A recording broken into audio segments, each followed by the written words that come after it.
Laura Hart. I am the founder and CEO of RoboFun, and I am here with my dear friend and colleague, Lauren Siegel. How are you, Lauren? I'm doing great, thank you. Lauren is the executive director and co-founder of MathHappens. And I'm so excited to hear all about MathHappens. I mean, I've learned about it, but I'm very excited to share this with my audience. So thank you for coming on today. Yeah, thank you so much for having me. We are all about making math models. And all right, before you hold on to that just for a second. So for everyone joining us who may be new, this is a heart-to-heart, my last name being Hart, and where I get to have a cool conversation about twice a month with people who I feel are doing visionary, important work to help children, help families become more engaged in our world and more engaged learners. And RoboFun is my company. We're 24 and a half years old. We'll be celebrating our 25th birthday. Actually, if I did the math, it's probably in about 3 or 4 months, the end of February. We'll be 25 years old. We provide children with creative and effective ways to learn, to love to learn, using STEM and STEAM things such as robotics, coding, animation. And we're located at 102nd and Broadway. Go to robofun.org and you can sign up for our mailing list. Upcoming events for us are 2 vacation days in November, the 8th and the 11th, where you may have work and you can drop your children off to learn, to have fun. We deeply believe that if you're having fun, learning is happening in a much deeper and more special way. And now I get to turn over my conversation primarily to Lauren to learn, how did MathHappen happen? How did you start it and what do you do? Okay, thank you. Sorry, I kind of jumped the gun. I am super excited to be here and to share what MathHappens does. And we really are in some ways just building on the STEAM and, the 25 years of work that you've been doing, especially with regard to when you code or program or build a robot, you're going to see it do something. You're going to make something that does something. And that is part of what we put into our math models. We started out with an idea of, why don't we see more math in informal education? When we go out to a museum, cultural center, nature center, they often have activities. They have STEM or STEAM activities, but there's rarely any math. And why is that? So I have a background from University of Texas UTeach program, which is inquiry-based mathematics. And so I got, and my university background is applied mathematics at University of Chicago. So I taught for 5 years and took a break, decided to do something totally different, and got a flyer, an invitation to come to an artist co-op. They were using laser cutters to make all kinds of creative things. So I just went there and learned something new. And that is kind of part of a tradition in mathematics and in science that is really important. Let's go out and get some different ideas and see if we can put them together in a new way. And that's really what happened with us. We had the opportunity to start the foundation. It's a family foundation. So we have a certain amount of resources and we want to use them to support hands-on learning outside the classroom. And I do have a few examples in front of me. I am actually in my workshop. So I'll take you through a couple of those. But really the inspiration for our early work came from our museum community. What kinds of things, because we want to connect math to the real world. And we have all these museums and cultural centers that have artifacts. Things are important to our history, our culture, society. And some of them offer really interesting opportunities to connect with mathematics. So that's where we started. Yeah. That's amazing. So Lauren and I met a couple of, I guess, 2 months ago at a math conference. And I have to say, I made some things with Lauren, and I kind of walked away wanting to know, how do we get this to people? And then you told about an example that just made so much sense to me. I work with maybe 70 schools, and we try to involve parents in the classroom. But you said that you bring a little table often to farmers markets where people can make and build things. Yeah, we did that this summer, and we actually had teams out in our farmers market, out in the 105-degree heat even. They gave us a tent. And in that case, we actually had a number of our puzzles, but we also had scales, because that's a context that we talk about in math all the time. We've got equations and we want them to balance, but many kids have never seen a balance scale and don't know what it is. So even just having that, we actually built the weights that are like 1 ounce, 2 ounce, 4 ounce, 8 ounce, 16 ounce. Why is a pound 16 ounces? Well, you can make any numbers with 1, 2, 4, 8, and 16. Those are the base 2 numbers that are built into computers. So we have this old school weighing system that applies directly to what we're doing in computers to represent numbers with electronics. And I actually don't understand very well how the computer electronics work, but I know it's base 2. And so that was really exciting. We had some really good fun letting people just weigh something they've got. There's a couple other kinds of weighing systems that you can explore. Yeah, so that's what we did at the farmers market. Some of the things that we have for people are just very, very fun. So this is a square and 2 half circles, and they're connected just with some tape. You can make an equilateral triangle if you want to, but really what we like to do is make a little heart. Oh, yeah, wow. It's kind of cute, and it's easy to kind of see what's the relationship, the diameter of the circle and the edge of the square. And this is something people can make. We just, it's some wood cut. They can color it themselves and put it together and take it home and keep it. And so we look for ways for people to take something home to keep, and that they can associate with maybe a fun outing with their family and learning a little bit of math. So the activities of your foundation are to provide museums and other places with what you call math rooms, or how can you talk a little more about that?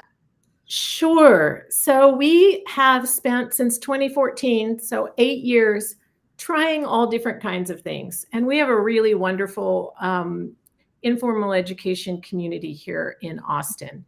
So we put up tables. We've taught math in the historic cemetery, in the archives, the zoo, the Nature and Science Center, which is a Parks District facility, actually. So private museums, house museums, all kinds of places. And we've done field trips where we provide, math component. So you see the exhibit and then you do the field trip. But most recently, for 2 Saturdays before the pandemic, we had a partnership with the Nature and Science Center. We have a room where we have put a lot of our models. Some of them are kind of abstract like this, and others are, here's another one that you can build. This is a really simple piece. It's a golden rectangle. And if you have 3 of them, you can build this with some string through the notches, and you have an icosahedron. So We just have a room that's got activities, some things you can look at, some puzzles you can do. We called it the math room. We opened it again this summer, and it's just been really successful. People want to come, they want to stay. There's a zoo on site and a dino pit and trails to run around on, and still people, will stay with us. Sometimes they go out and then they come back. And so we're really excited about the idea of having a place that's not so expensive. We like being hosted in another facility so that we're part of a family outing, and we're expanding. So we're opening some, actually, this is a standalone house, so it's a little bit different. Right. But we're calling it the Houston House of Mathematics. Cool. And it's really cool. I'm very excited about it. It's going to be a place where we can host, like a Girl Scout troop could reserve a time and come and do all the activities and build something that might take a little more time to take home. We also, along the way of making all these different models, we came up with one, which is this guy. It's a conic section model. It's all the cross sections if you cut into a cone. And we were trying to buy one at the time. I want to visualize this. So we could start by visualizing a cone, like the kind of traffic cones. Yes. And you're sort of showing the inside of it.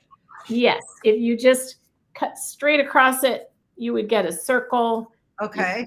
Cut down an angle. It's a solid cone. So traffic cones, Right. kind of. Anyway, you would get an ellipse. And if you cut parallel to a side, you get a parabola, and then any other cut will give you a hyperbola.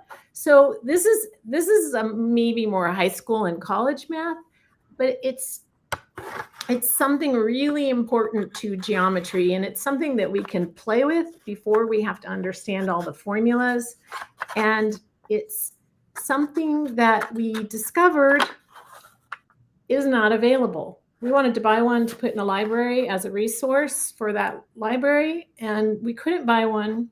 So we just kind of reverse engineered it and applied some of those same principles of STEAM and making that we're learning in programs like RoboFun to say, well, I just want to build this myself then. And it costs us about $10 to make.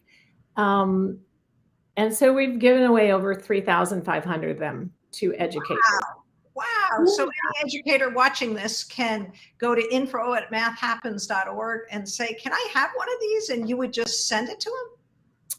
Yes. Well, I'll send you a link to send me your address and all of that. And then we will send it to you. We've enjoyed some really good partnerships too with offices of education. So one, San Diego County actually took 600 of them. They have 42 school districts. And so they did all the distribution.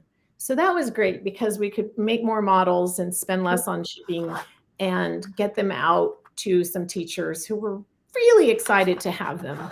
So not only are we able to have places for members of the public, we want to support homeschoolers, and we really want to spread this idea of making models and getting our hands on the math, because we feel like it's a new way to interact with mathematics that will draw more people in and help kind of expand how we think about mathematics, how we teach it, and who's doing it. So the core of that is that most of us who studied math didn't build anything. Did it all with a pencil on paper. When I was doing it, it was before computers. So you're trying a new way in to make it more alive and relevant. Is that, I'm putting words in your mouth, is that correct? Yes, for sure. We have a lot of teachers have come through their school with pencil paper, and then we had a transition onto computers. And what we're finding is that when we have our materials out and we're talking to families, we started out saying no pencil paper. Let's try to make a model. And now everyone's saying this is wonderful because it's not on a computer. Yeah. It's kind of ironic because we use a CAD program, computer assisted design, to actually make the models. Yep. This is a really simple one that a intern made. Oh, it's so big I have to back up. It's a triangle. That's all it is. Yep. It's cut, and you can just fold the sides in. Wow. And you can see that these angles all add up to 180 degrees. So, and a kid might say, and there's a lot of skepticism about videos, that we're learning so much on the computer, but we've also learned to not trust what's on the computer. But if a kid says, oh, that's just some trick triangle, you rigged it up to do that. Well, it's pretty easy to challenge them to make one on paper and try it yourself. See if you can make it a real triangle that won't do this. Wow. And, so that's just a really physical way to get our hands on the properties. This is just. I know this one because I made this one. I experienced. We might have made this one. There's a couple things with this. One of them is that we have regular flat geometry, but spherical geometry means, because I just said 180 degrees for all the angles. Yeah. But what if all the angles were 90 degrees? So 90, right, 90, and 90. Yep. Now what? Now you have something that would sit on top of a curved structure. Mm-hmm. And so that's a way to understand, how flat geometry and spherical geometry are different. And then we can also just play with this and do a little magic trick and turn it into a circle. Wow. That's fun. And like I said, spherical geometry is not a simple concept, but we can have a little taste of it if we just, have something in our hands that we can look at together. And that's a whole new kind of communication too. We get a lot of inspiration from just creative communication. So how do you get your ideas for what you create? Well, they come from a lot of different places. One that I can share with you was a local archive. It's called the Ransom Center. They have a Gutenberg Bible. They have the very first photograph. Wow. And they have some esoteric things. They have a hair collection. The Victorians used to collect locks of hair, and wow. I haven't seen that. But the thing they did have that I was really interested in was a Lewis Carroll collection, and they were doing a 150th anniversary. It was one of the first events that we looked at and tried to have activities for. And there's a lot of puzzles, like Lewis Carroll's puzzles. This is they call it recreational math. And what happens is people publish these books and they go, oh, here's a whole bunch of my favorite mathy things. And we all just go, it's too much, one after another. Yep. So we picked a few, and there is on paper a coin trick that they talk about, that he would,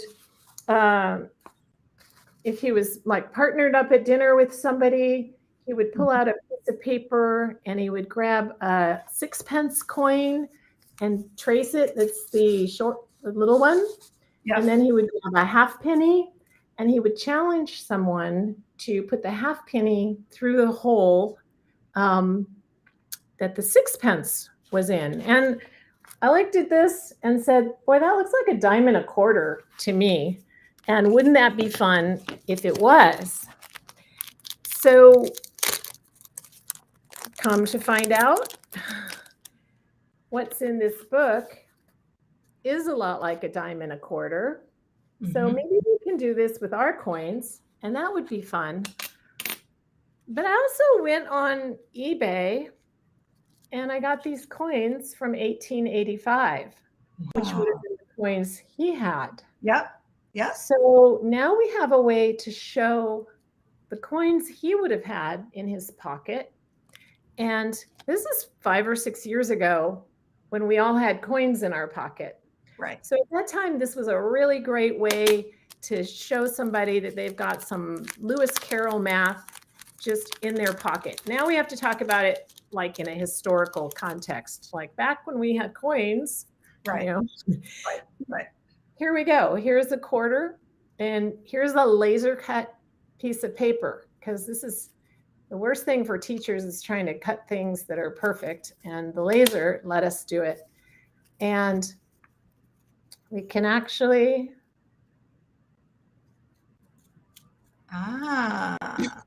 interesting. Yeah, if you distort the paper. And Right. what a great trick to have amongst the Alice in Wonderland exhibit, because of all the distortions and, you know, the drawings and the way Alice grows and shrinks. And then we've got his interest in this puzzle to go with it. So it's kind of fun. And then we can talk about perimeter and diameter if we want to. But that seems to me, not being a deep math person, relates to the last thing you showed of the triangle that turned into a circle. Is there a relationship there between those two things? I mean, like, well, possibly. I mean, we're stretching and distorting, and what we're really doing with our dime-sized hole is we're kind of stretching it, right. and it's really half the distance around the dime needs to be a little bit bigger than the distance across the quarter. So yes, from that perspective, we are doing the same thing. And those kinds of connections happen all of the time in mathematics. And what is that whole field called? I guess topology is Okay. what I would go with. But Okay. To be honest with you, I don't know everything in mathematics, and I know a little bit about a lot of things. Sure. And Sure. So other places we find inspiration are in old books. This one is from 1624. We're Wow. trying to look at tools of navigation. And if you see that thing with it's like a triangle shape. Yep. It's a quadrant, and it's one of the tools of navigation that we got interested in because of an old ship that's in a museum here. So we're researching the ship, and we're finding out that they used a quadrant. So let's build one. It runs on gravity, and it measures the angle, and you point it at the North Star. If you're in the middle of Texas like I am, it's going to read about 30 degrees, and it will tell you your latitude up and down the planet. So we can make a model and understand how it works and play with it. And kids can make this part and wear it out as a necklace, the plumb line part. So that's really fun too. Did you figure out why it's called a plumb line by any chance? That's another whole etymological. I don't know why it's called a plumb line, but I guess you're plumbing the depths or something. I'm not sure. So we prepared yesterday. You showed a really cool thing that I've been thinking about. You showed a little boat and talked about a little person on the boat and the scale model. Do you want to show that? Yeah. So our flagship museum in Texas is right here in Austin. It's called the Texas State History Museum, and it's home to La Belle, which is a ship that sailed in the 1600s, which is how I got interested in books from the 1600s. And we have the relic of the ship and an opportunity to see some of the artifacts that were on it. And so we developed a whole field trip experience around that. And one of the things that we did with mathematics to kind of help connect to this journey of this ship is just build a scale model. So we built a little boat like this. It's 5.4 inches long because the ship is 54 feet long. And that was just kind of an easy thing to do, right? You can say, Right. oh, let's change feet to inches and divide by 10.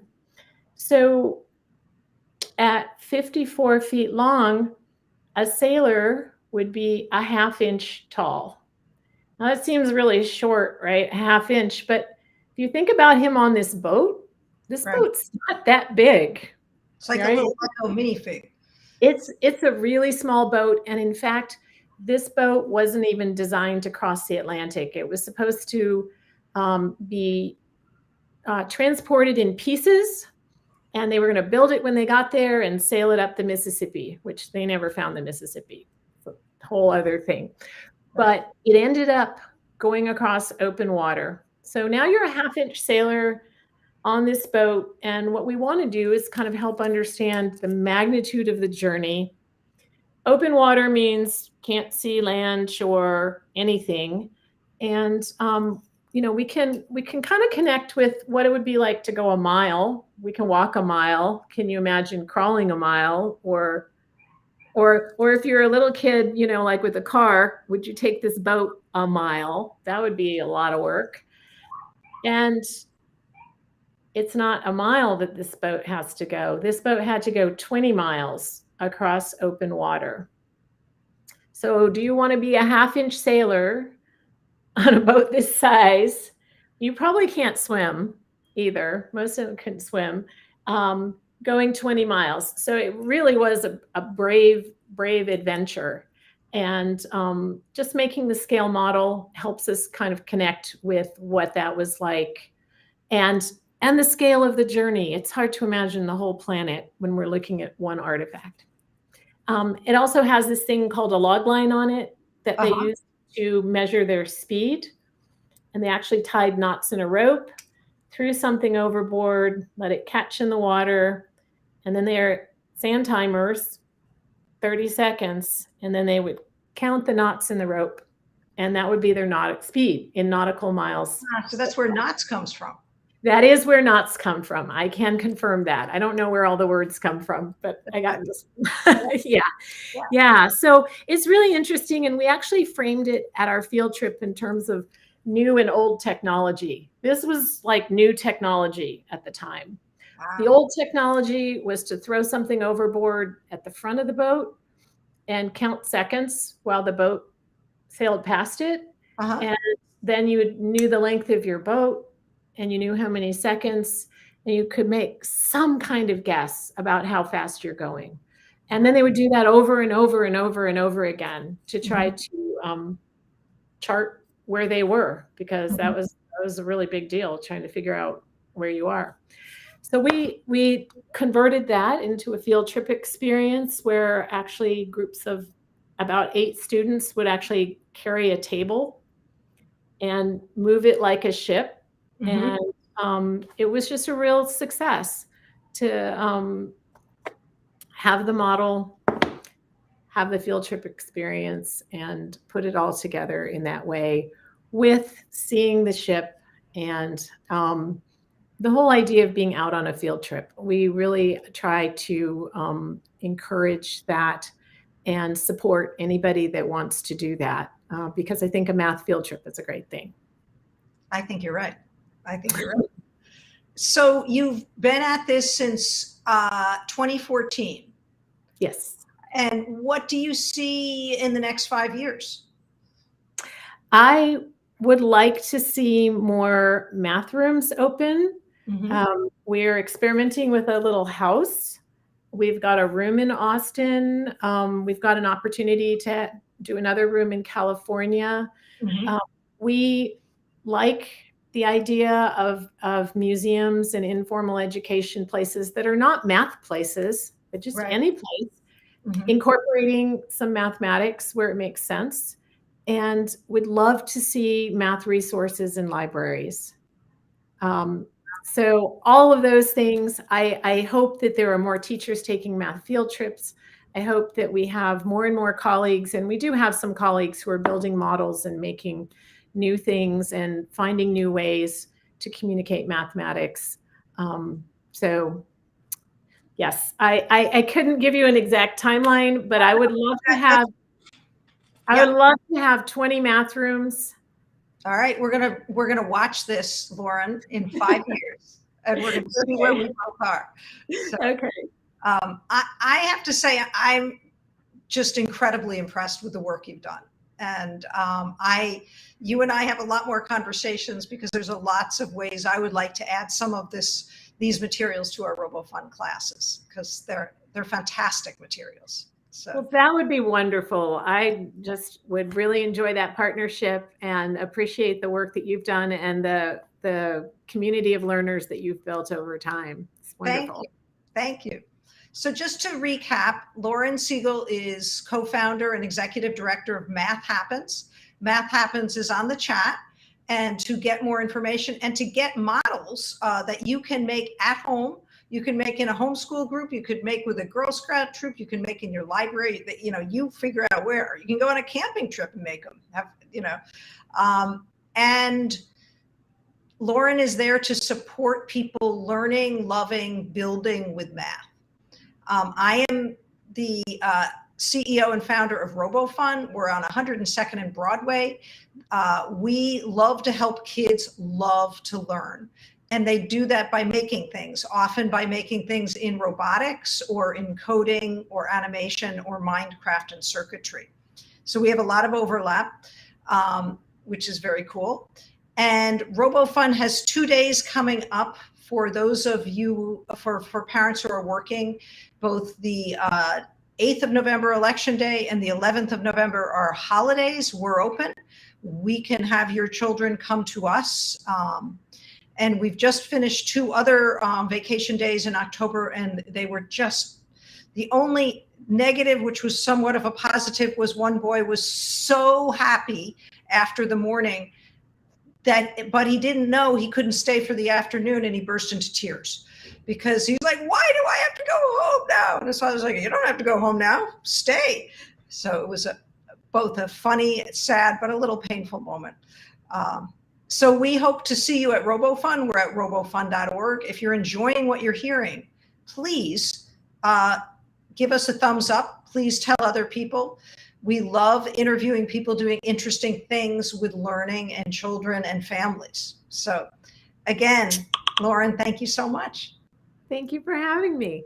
Sure. Great.